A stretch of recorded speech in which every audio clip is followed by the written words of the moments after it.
The girl I'd grown up with, Emily Carter, was pinned against the lockers by the new transfer jock. He asked her what I was to her. Emily's voice was ice cold. Just the guy next door. The jock, Tyler, smirked, snaked an arm around her waist, and pulled her in for a hard kiss. Later, after some party, a girl was helping me stumble home when Emily cornered me. Her eyes blazed with anger. My friend asked what Emily was to me. I echoed, just the girl next door. The new semester at Northwood High kicked off with some major gossip. Last year's star athlete from Riverton, a guy who was supposedly top tier, had to transfer to Northwood to repeat his senior year because his GPA wasn't cutting it for college. During break, a stampede of students rushed out of the classroom. A minute later, my desk mate, Ethan, stumbled back in, panting. He caught his breath. Alex, man, you gotta see this. The new jock in Emily's class is a total poser, strutting around like he's God's gift.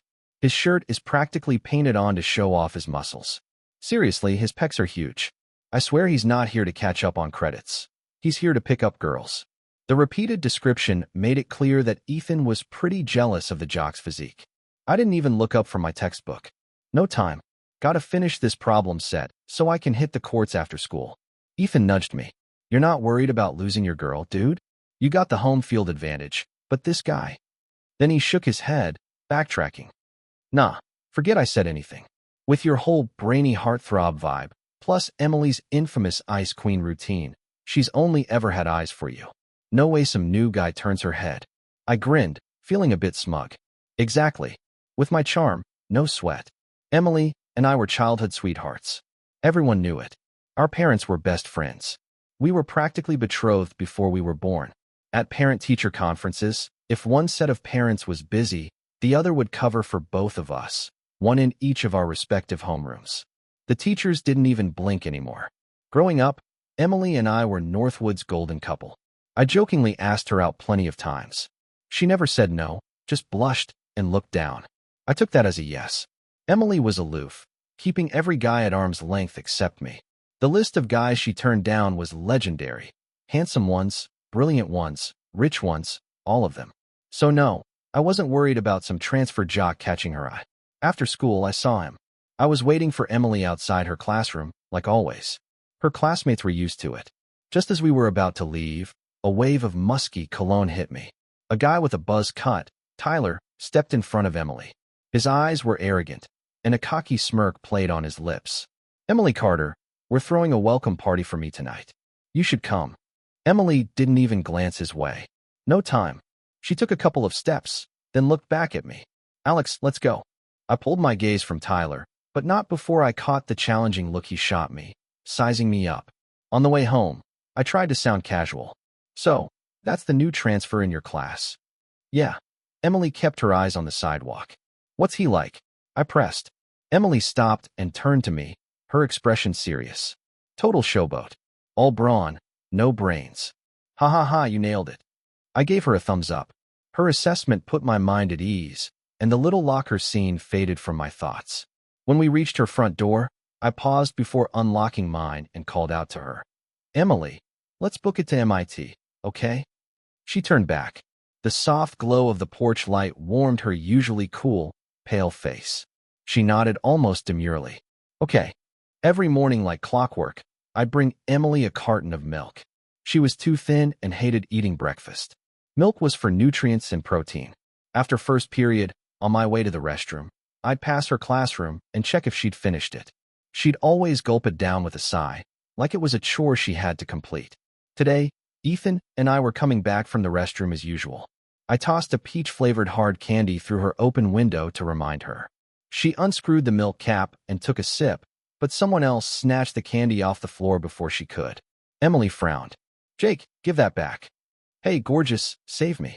I'm practically dying of low blood sugar here. This candy is my only hope.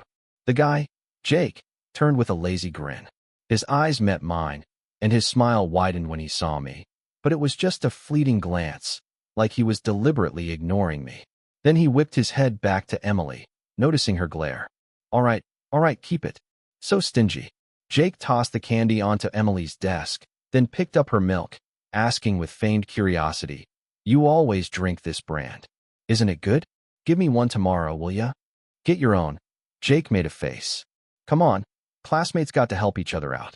You're pretty cold, you know that, Miss Popular. After that, I started seeing Jake everywhere. He always seemed to be accidentally around Emily, borrowing notes, needing an eraser. He was like a shadow. I wasn't worried about his antics. I knew Emily. The more he bugged her, the more she despised him. Sure enough, after a while of pestering her, he seemed to give up. Life for Emily and me went back to normal. One day, I was explaining a physics problem to Emily through a classroom window when her gaze suddenly shot past me. The calmness in her eyes shattered, replaced by a gathering storm. I didn't turn, but I heard a light chuckle from behind me. Jake was laughing about something with another girl, his voice carrying. Jake, the girl in front of me, Emily, spoke, her voice tight with suppressed anger. What's up, Emily? Jake looked up, his expression a mixture of surprise and innocence. You need something? I watched Emily. It was like I wasn't even there. Her eyes were locked on Jake.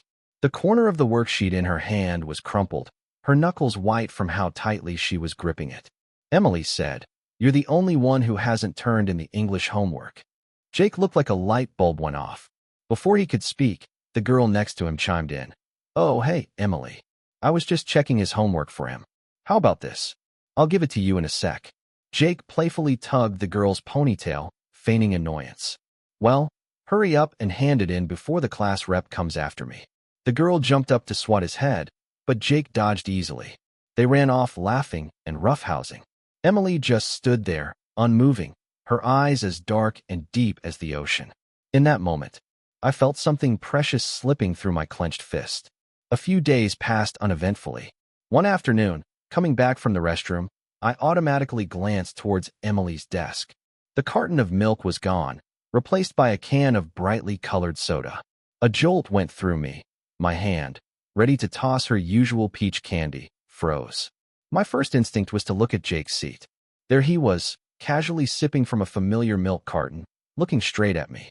The tightly wound string inside me snapped. I forced down the panic rising in my eyes and turned away. I didn't throw the candy that day. She didn't look at me that evening. I was pissed. I didn't wait for Emily. I just went straight home. She didn't try to find me either. The next morning we ran into each other in the elevator. I acted like nothing was wrong and handed her the milk. She hesitated for a second, then took it. Neither of us mentioned what happened yesterday, a silent agreement. Maybe Jake had snatched the milk. He was shameless enough. That's what I told myself. But after that, I stopped reminding Emily to drink her milk. The peach candies I used to toss her, I ate them myself, one every day. Ethan noticed something was off between us because I didn't stop by her classroom anymore on restroom breaks. No way, Alex. Did that jock actually swoop in and steal your girl? Is my favorite golden couple officially over? I tapped his forehead with my pen. Focus on your studies. Midterms are coming up. Ethan rubbed his head. Dude, the winter showcase is in a couple of days. Emily's piano solo is always the finale, right? Get her a killer bouquet, man. Show her what she's missing. That jock won't stand a chance. After study hall that afternoon, Ethan and I were the first ones out, basketball in hand. In the hallway, we ran into Emily and Jake heading back to class. They were walking up the stairs side by side, really close. Emily never got that close to any guy except me. Seeing me, Emily flinched, a flicker of surprise in her eyes. I was just going to rehearse for the winter showcase, and we happened to run into each other. Her voice trailed off, getting quieter. Oh. I tried to act like I didn't care, bounced the basketball a couple of times, and continued down the stairs. Just as I passed her, Emily called out, her voice urgent. Alex, yeah? I turned to look at her. She was one step above me, so we were at eye level. Don't wait for me tonight. I have to rehearse for a while after school, she said quickly, then looked away, uncomfortable. What she meant was don't wait for her anymore, ever. Softly, I said, okay. Jake, looking impatient, urged. Let's go, Emily. Once they were further away, Ethan asked cautiously, still want to play? I shrugged, forcing a relaxed expression. Definitely. One-on-one. Loser buys drinks. The day of the winter showcase, the school was buzzing. Just before Emily's performance, the darkened auditorium suddenly erupted with whistles and shouts. Go, Emily. You're the best. Students around us started chanting, oh, get together, get together, get together, over and over, a rhythmic taunt. The teachers quickly shut it down. My hand involuntarily tightened around the glow stick I was holding, almost snapping it. Ethan and the classmates around me looked at me with concern. I forced a "don't worry about me" smile. A spotlight hit the stage, illuminating the figure seated at the grand piano. Emily, in a white gown, looked like a graceful swan, as beautiful as a fairy tale princess. A light, melodious tune flowed from her long, elegant fingers. A gentle, beautiful smile graced her lips. It had only been a couple of weeks since we'd stopped walking to school together, but I suddenly felt like I didn't recognize the Emily on stage.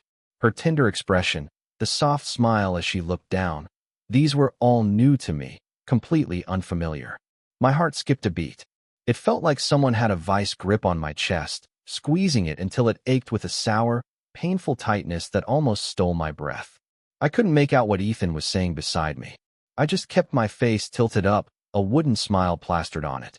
Finally, as the crowd erupted in cheers and applause for her, I muttered something about needing the restroom and practically bolted, desperate to hide how wrecked I was. The principal was giving his closing remarks. Emily should be backstage changing. Clutching the bouquet I bought earlier, I decided to try one last time. I just couldn't believe that what we had was so fragile. If I just put in a little more effort, I was sure I could fix things between us. I reached the backstage area and pulled back a corner of the curtain. Jake's voice drifted out. "Emily, are you into that guy Alex from the other class?" "No." Her answer was quick, too quick. "Then what's the deal with you two? I heard people saying you guys were neighbors." Emily's reply was curt. "He's just my neighbor, that's all." Jake smirked, wrapped an arm around her waist, and kissed her hard, just for a second. Then Emily pulled away, no anger, no pushing him away, just a blush spreading across her face. I froze. I thought I'd be devastated, but strangely, all I could think was the showcase is almost over. I need to get back. I turned and walked away, chucking the flowers into the nearest trash can on my way out. After that, Emily and Jake were an official item at school, totally public. No one mentioned Emily and me anymore. It was an unspoken off-limits topic. I'd bump into Emily occasionally, but we hadn't really talked in ages. Since the winter showcase, I'd stopped bringing her milk. Whenever I passed her classroom on the way to the restroom, I'd see Jake and Emily sitting together. Ethan would always roll his eyes. "If they get any more obvious, I'm going to report them for PDA." Seeing my lack of reaction, he'd ask why I wasn't mad. My mom always said, "Focus on your books, son. Success is the best revenge, and it attracts the right kind of attention." Seriously, man. Once I ace my SATs and get into a top-tier college, I'll have my pick of anyone. That's what I told him. Ethan looked at me with admiration, his eyes practically sparkling. "Alex, with that attitude, you're destined for greatness. Don't forget me when you're famous, okay?" Next up were the dreaded midterms. When the results came out, Emily's rank had plummeted. She wasn't even in the top 30. She'd never been outside the top 10 before. Her homeroom teacher, Ms. Davison, found me, looking hesitant. "Alex, about Emily and Jake. I've spoken to them. They promised me they'd focus on their study from now on. I was hoping you could still help Emily out, like you used to. I'm sure you don't want to see her throw everything away. I used to tutor Emily in all her tough subjects." I thought for a few seconds, then said seriously, "Ms. Davison, it's senior year. I'm swamped with my own studies. I really don't have the bandwidth to help Emily. I'm sure after your talk, she'll be able to catch up on her own. Time to ditch the savior complex. Her destiny was her own. I wasn't a saint. I had no obligation or responsibility for Emily's academics. Her future was up to her." Ms. Davidson sighed. "All right, I understand. You can go back to class." Ms. Davidson then called Emily's parents. That evening when I got home, Emily's parents were waiting in our living room. Seeing me, Mrs. Carter asked delicately, "Alex, dear, we haven't seen you over at our place with Emily in a while. Did you two have a fight?" They'd always jokingly called me their future son-in-law. Emily had never been close to any guy but me. Suddenly finding out she was seriously dating someone else must have shocked and worried them. But I could tell they hadn't really reprimanded Emily. In fact, after I shook my head and said we hadn't fought, there was a hint of reproach in Mrs. Carter's voice. "Alex, our Emily is a beautiful girl, but she's very naive. We always told you to look out for her at school, make sure no one took advantage of her. Now you're still at the top of your class, but her grades have dropped so much. You're already doing so well. Couldn't you spare a little energy to help Emily? Then you could both get into good colleges. They didn't mention Emily's new boyfriend at all. Instead, they seemed to think it was my fault she was slacking off, that I was being selfish by not helping her. They were putting all the blame on me. Before I could even respond, my mom jumped in. The main reason Emily's grades have dropped is because she's too focused on her new relationship. Alex can help all he wants, but Emily has to want to improve herself. They grew up together, practically joined at the hip. Why would Emily suddenly start dating someone else? It seems Emily's a bit fickle, both with her studies and her feelings. My mom's words left Emily's parents speechless. I secretly gave Mom a thumbs up. She shot me a triumphant look. The Carters didn't get what they wanted. Instead, they left with their tails between their legs, looking thoroughly embarrassed. Life settled back into a new normal. Emily and I had gone our separate ways by unspoken agreement. No dramatic arguments, no tearful goodbyes. Just like she'd said, we were truly just neighbors now. Without Emily's schoolwork to worry about, I poured all my energy into my own. Besides studying, I even had time to shoot hoops every day. Life was busy but fulfilling. Today, I was coming back from discussing a problem with Mr. Harrison, our physics teacher, when I sensed a weird vibe in the classroom. A mix of tension and excitement. Ethan, my desk mate, leaned in conspiratorially. Alex, guess what? We're getting a new student, and she's gorgeous. A transfer this late in the semester? How's she gonna catch up? I asked, puzzled. Man, you don't get it. It's like those people who game the system for college admissions. You know, get their transcripts padded at some fancy prep school in the city, then transfer to a smaller town like ours to ace the SATs and look like a superstar.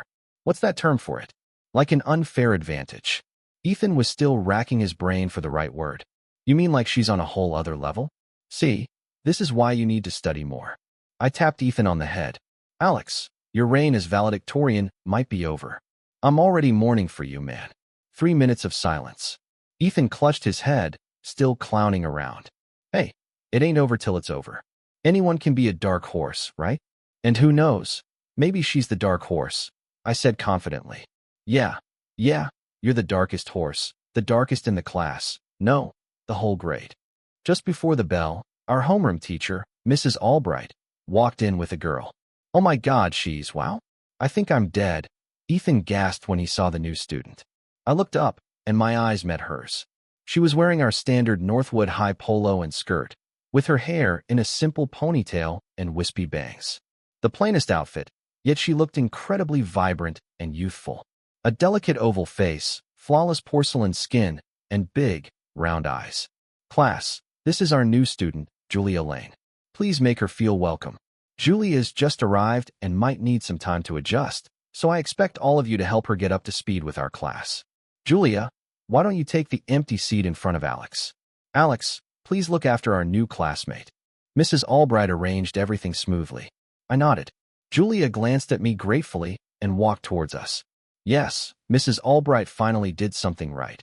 Ethan pumped his fist, whispering, then added, if she beats you for top spot, I'm totally okay with that. Get lost, traitor. Hi everyone, I'm Julia Lane. It's nice to meet you all. Please, I hope we can all get along. Her smile was sweet, revealing faint dimples. Her voice was soft and pleasant, clear and pure. Whenever she didn't understand something in class or got stuck on a problem, she'd turn around and look at me with an almost pleading expression, and I'd patiently explain it to her, breaking down the concepts. She was incredibly smart, a quick learner. Once she got used to all the teacher's styles, she started asking me for help less and less. But I found myself looking forward to those moments when she'd turn around, her round eyes looking at me, a hint of adorable frustration in their innocent depths.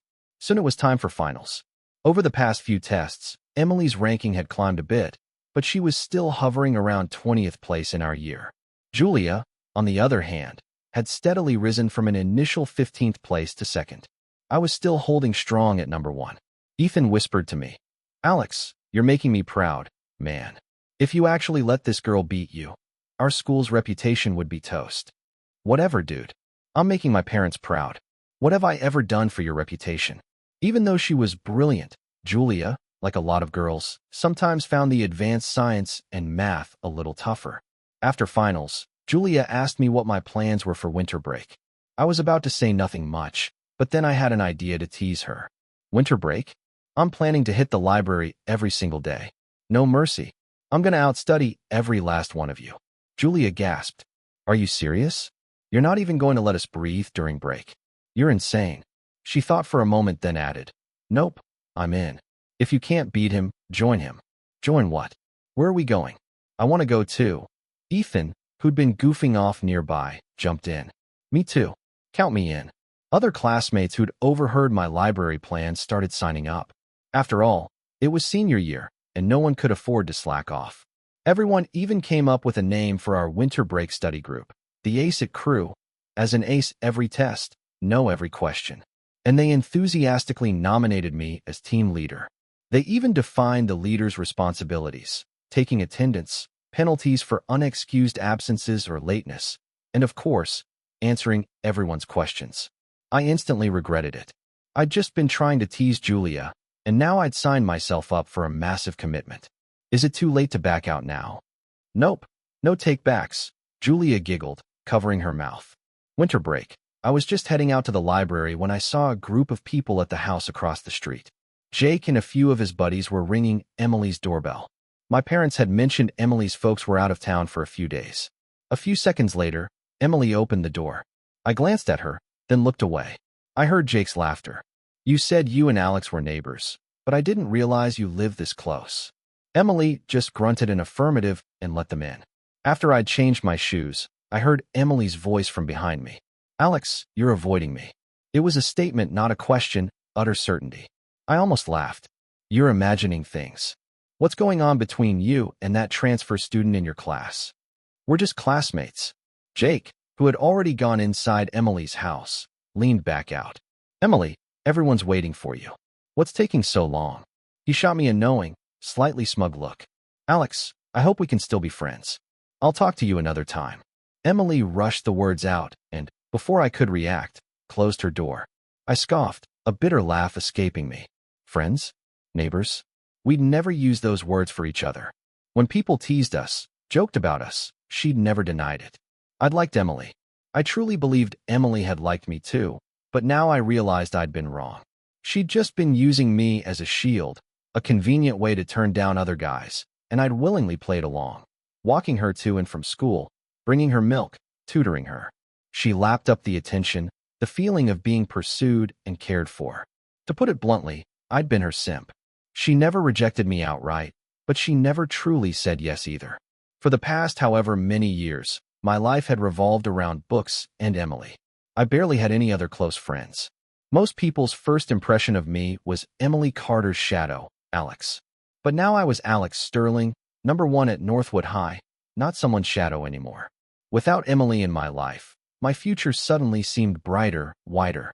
Now that I wasn't constantly focused on her, I had more time for myself, more time to notice the good things around me. She was used to me being her only friend, her satellite. Suddenly there was another girl by my side, just as pretty and even smarter than her. She felt threatened. She probably sensed she was really losing me. That's why she said she hoped we could still be friends, why she said she'd talk to me later. She was afraid her backup plan was about to walk away for good. She was trying to redefine our past as a friendship, leaving the door open for a comeback. Buzz buzz. My phone vibrated. It was Julia. I glanced across the street. She was standing at her window, a playful smile on her face as she gestured for me to look at my phone. Alex, Voyager. It's snowing. Voyager. That was her special name for me. She said it was because I always seemed to be looking towards the future, towards distant horizons, and because my name, Alex, could imply someone who brings light to guide the way. It was our thing. Outside, the daylight was fading, and snowflakes were beginning to drift down. But in front of me, I saw a brilliant light. The girl in the window had those lovely dimples, her smile radiant. Another message popped up. It's the first snow of the season. Make a wish. I looked up into her sparkling eyes. Then let's wish for both of us to have amazing, bright futures. New Year's Eve, my family and I were just getting back from dinner at a restaurant. As we waited for the elevator, I saw Emily. She looked like she'd been waiting for a while. Her face was flushed with an anger I'd never seen on her before. Alex, I need to talk to you. She grabbed my arm and pulled me toward the elevator. My parents looked worried. Alex, honey, Talk to Emily calmly. Don't get upset. The courtyard was full of kids running around with sparklers. Emily didn't stop until we reached a deserted corner of the community park. I stared at her shadow on the ground, wondering what she was about to say. Alex, was it you who told my parents about Jake and his friends coming over to my house? Her voice was frigid. I was a little stunned. So that's what this was about. No. She frowned. She didn't believe me. That day they came over, I told you I'd find you later, but you've been leaving early and coming home late every day. I haven't had a chance to see you. But that's no reason for you to hold a grudge and retaliate like this. It makes you seem really petty. Hey, talk about self-absorbed. I looked down at her, a slight sense of superiority washing over me. Before, whenever she was angry, whether it was my fault or not, I would have bent over backwards to appease her. But now I just found her ridiculous, annoying even. Julia's name flashed on my phone screen. Alex, Voyager. You're not still studying, are you? She always called me Alex, Voyager. At first I hadn't thought much of it. Later when I asked, she said it was because she was the only one who called me that, so the name was exclusively hers. At that moment, a flower had begun to bloom silently in my heart. We all agreed to watch the fireworks together tonight for the New Year's countdown. Don't you dare bail on us. Seeing the message, an involuntary smile touched my lips. My fingers flew across the keyboard. Whoever flakes is a rotten egg. Wait for me. I'll come get you. Aye, Captain. I chuckled softly. Alex. Emily stepped closer, her face near mine. Oh, sorry, I forgot you were still here. I offered Emily an apology. I thought she'd be furious, but she wasn't. The look in her eyes changed. The anger from before was gone, replaced by an indecipherable hesitation. I took a step back. Believe it or not, I didn't do it.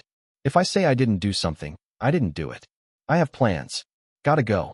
This time, her voice was soft, so soft it was almost lost in the wind. Happy New Year's Eve, she said. I waved a dismissive hand over my shoulder and strode towards the community entrance. Our group, a noisy swarm of us, zipped along on our e-bikes. We were all members of our winter break study crew. Julia was riding with me, and we were at the back of the pack. At first, she just held onto the seat. When I was sure the others weren't looking, I took her hands and tucked them into the pockets of my puffer jacket. Warmer this way. She didn't pull away. My heart did a little flip. Hold on tight. I'm speeding up. Through the thick jacket, I felt Julia's arms wrap around my waist. I started humming a popular tune, and soon everyone was singing along. The riverbank was packed with people waiting for the fireworks. After much searching, we finally found a relatively less crowded spot. Perfect timing, too. We'd barely settled in when someone in front of us started the countdown. 10, 9, 8. We joined in, shouting at the top of our lungs. 3, 2, 1. Across the river, spectacular fireworks exploded into the night sky, painting it with brilliant colors. I stood beside Julia, one arm loosely around her back, shielding her from the jostling crowd. Suddenly, I felt a warm breath brush against my ear, and a sweet, fresh scent filled my nostrils. Alex, Voyager. Happy New Year. May all your dreams come true. Julia was craning her neck, standing on her tiptoes. Her face was flushed red from the cold, her eyes reflecting the fireworks, making them sparkle with extraordinary brightness. I looked down at her and smiled, my heart melting. Happy New Year, Jules.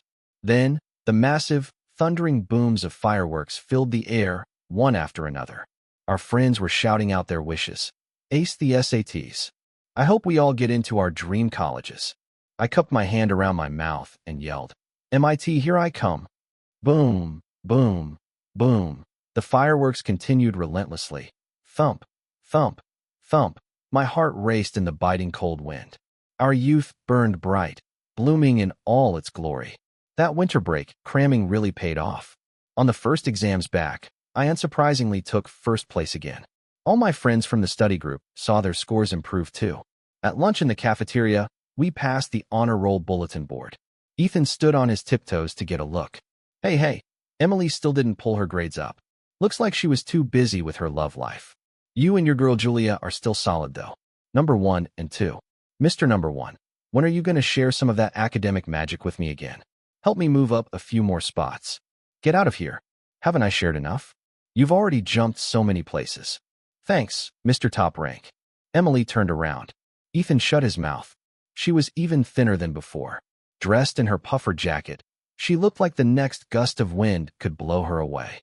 Congratulations. Emily looked at me quietly, her voice flat without emotion. Thanks. The early spring air was still chilly. A breeze cut between us. We were like two ships that had set sail on different courses, heading for different harbors.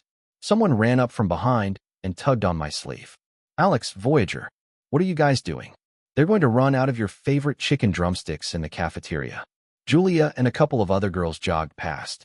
Julia glanced back with a vibrant smile. Hearing that, I quickly grabbed Ethan and chased after them. We'd run a fair distance before I remembered I hadn't even said goodbye to Emily. I glanced back quickly. She was still standing there, a solitary, fragile figure looking more alone than ever. Spring turned into summer, and graduation, along with the end of senior year, madness arrived right on schedule. After the last final exam, the gloomy, oppressive weather that had hung over us for days finally broke, releasing a downpour. Many students rushed out into the heavy rain, running, shouting, releasing 3 years of pent-up pressure. I stood under the eaves of the school building, holding out my hand, letting the rain slip through my fingers. Someone tapped me on the shoulder. So what are your plans for the summer? Julia tilted her head up, a small smile playing on her lips, her dimples showing. I was about to answer when I saw Emily walking towards us. I said, getting my driver's license. You. Julia scrunched up her face. My parents are forcing me to go overseas and play tour guide for some visiting relatives. You make it sound so awful. Maybe I should take that tough job off your hands. Sure, you can. Emily came up from behind Julia, stepping right between us. Her tone was uncharacteristically gentle. Alex, when are you leaving? I hadn't even had a chance to reply when Julia tilted her head slightly, peeking out from behind Emily. She frowned, but her eyes were smiling. Her voice was plaintive. Alex, Voyager, I didn't bring an umbrella. Can you walk me out? Emily spoke at almost the exact same moment. My mom said to invite you and your parents over for dinner tonight. Let's go home together. So that was it. I wondered why Emily was suddenly being so nice. I don't think I can walk home with you right now, but please tell your mom I'll be there tonight. With that, I stepped around her and met Julia's eyes. Let's go, Miss Julia. I'll walk you. Okay. The umbrella wasn't very big. I tried to tilt it more towards her, leaving half of my own shoulder exposed to the rain. Julia suddenly moved closer to me. Our clothes brushed, and the umbrella covered both of us. Alex, Julia, we spoke at the same time, and then we both chuckled. She said, you go first. My hand, hanging by my side, lightly brushed against the fabric of her sleeve. The graduation party tomorrow. Are you going? Are you? Yeah. After this, who knows when we'll see some of these guys again.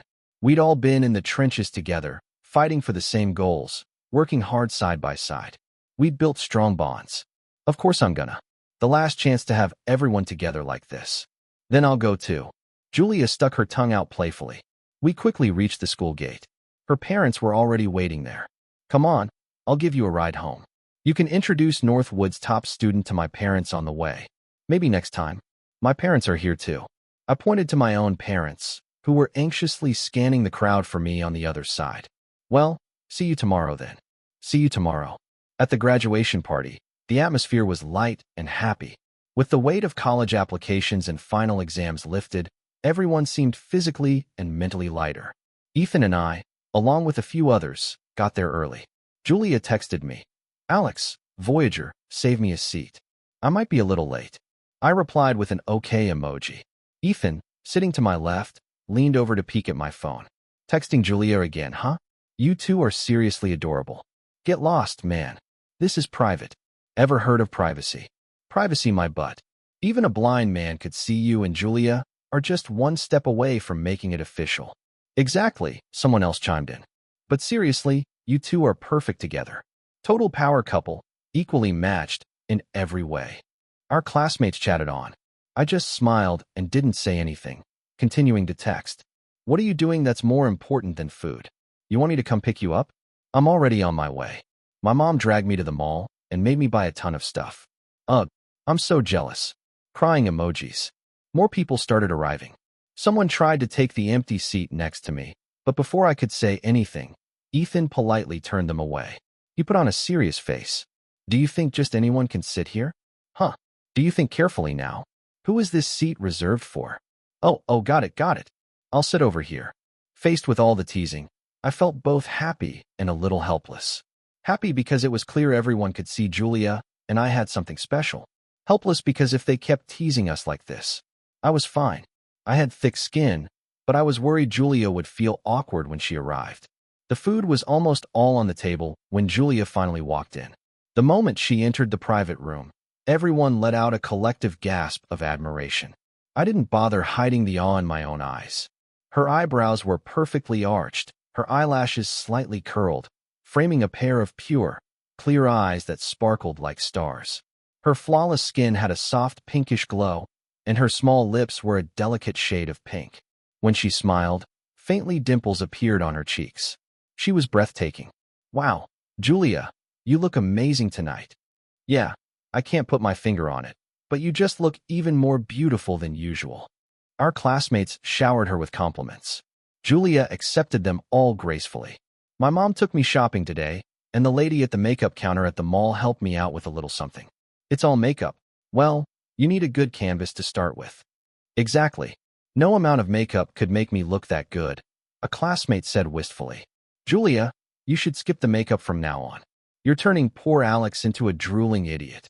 Alex, man, here, wipe your chin, Ethan said, handing me a napkin. Get lost. I slapped his hand away. After the party ended, our friends conveniently arranged for Julia to give me a ride home. Ethan and the guys had plied me with a bit too much to drink. The cool night air made my head spin. After she parked, Julia carefully helped me out of the car and toward my apartment building. One of her hands was around my waist, the other guiding my arm over her shoulder, as if she was trying to carry me. It was both comical and incredibly sweet. The shadows of the trees danced around us, and the sound of crickets filled the night. Our silhouettes stretched and shrank again under the streetlights. Actually, I'd sobered up quite a bit in the car. I can walk by myself. I tried to suppress a smile as I told her. Don't be stubborn. Just listen to me. Her voice was gentle but firm, leaving no room for argument. My heart melted into a puddle. I wished the walk home was longer, much longer. Just as we were walking, a figure stepped out, blocking our path. I looked up and saw Emily. Her face was a cold, stern mask. Alex, didn't your parents tell you not to drink? You've really gone downhill, getting this drunk. Her sudden concern was baffling. She shot Julia a reproachful look, as if to say Julia was a bad influence. You're Julia, right? Thanks for bringing Alex home. I'll take it from here. I have a key to his place. Her words dripped with challenge. I saw Julia's eyes instantly fill with hurt and sadness. A pang shot through my chest. I tightened my arm around Julia and said quickly, firmly, Emily, our relationship is just neighbors, remember? I deliberately emphasized just neighbors, not missing the flicker of panic in her eyes. I continued, Julia brought me home. If anyone should be thanking her, it's me. You're in no position to do it for me. And as for my house key, your parents asked my parents for it so you could do homework at my place. You can get it back now. She stared at me in disbelief. Gradually, the shock turned into anger, and her gaze hardened as she glared at Julia. Alex, you were never like this before. Is it because of her? What exactly is going on between you two? Since things were already out in the open, I might as well clear the air completely. Emily, I did like you before, that's true, but we both made our choices, didn't we? I hope you don't need to say any more. I get it. I just hope you don't regret what you've done today. She cut me off sharply. Suddenly, Julia's soft hand slipped into mine. I looked down at her. She gave me a steady, reassuring look. I squeezed her hand back and said firmly, never. After that night, I never saw Emily Carter again. I heard that during senior year, Jake's actual girlfriend from college showed up to support him during finals week. Emily and Jake's relationship fizzled out after that. I also heard she didn't do too well on her college entrance exams and ended up at a less competitive state university. Later, my family moved to a different neighborhood, and I never heard any news about her after that. The day my college acceptance letter arrived, Julia sent me a photo of an acceptance letter. It looked exactly like mine. She had actually applied to the same university as me. No wonder she'd always been so secretive whenever I asked about her dream school. Another text followed. Alex, let's be together. My heart skipped a beat. then soared with an overwhelming sense of happiness. I texted back, hold on. A guy's supposed to do this. Delete that. Let me ask properly. Then I typed, Julia Lane, will you be my girlfriend? Her reply came, let's see how well you behave. Haha, I promise I'll be on my best behavior. In the vast, boundless sky of our future, a beautiful and bright tapestry was unfurling, silently waiting for us to explore it, to paint our own stories upon it.